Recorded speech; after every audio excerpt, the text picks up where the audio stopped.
आपण पाहत आहात महाराष्ट्र टुडे न्यूज। परभणी शहरातील जिंतूर रोड वरील जाधव गारमेंट दुकानाला सकाळी 10 वाजता आग लागून दुकानातील लाखो रुपयांचे साहित्य जळून खाक झाल्याची घटना घडली आहे। या घटनेची माहिती मिळताच परभणी महानगरपालिका अग्निशमन दलाने घटनास्थळी धाव घेऊन आग आटोक्यात आणण्याचा प्रयत्न केला, मात्र आग आटोक्यात न आल्याने दुकानातील सर्व साहित्य जळून खाक झाले आहे। परिणामी व्यापाऱ्यांचे लाखो रुपयांचे नुकसान झाले असल्याने नुकसान भरपाई द्यावी अशी मागणी व्यापाऱ्यांकडून केली जात आहे। महाराष्ट्र टुडे मराठीसाठी ब्युरो रिपोर्ट राहुल धबाले, परभणी। आमच्या जाधव गारमेंटला सकाळी 10 ते 10:15च्या सुमारास अकस्मात आग लागली। त्यामध्ये आमचं जवळपास 50 ते 55 लाख रुपयाच्या आसपास नुकसान झालेलं आहे।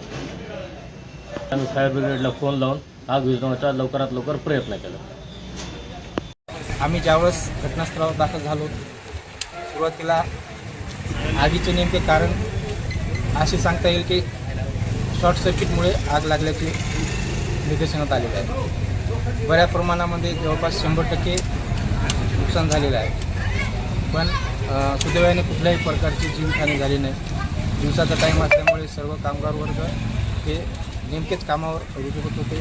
त्या दरम्यान शॉर्ट सर्किटमुळे आग लागल्याची निदर्शन आली, त्यामुळे सर्व आपण आपल्या सुरक्षेच्या दृष्टीने बाहेर पडले होते। त्यामुळे अशी कुठलीही जीवितहानी झाली नाही। मालमत्तेचे मोठ्या प्रमाणात नुकसान झालेले आहे।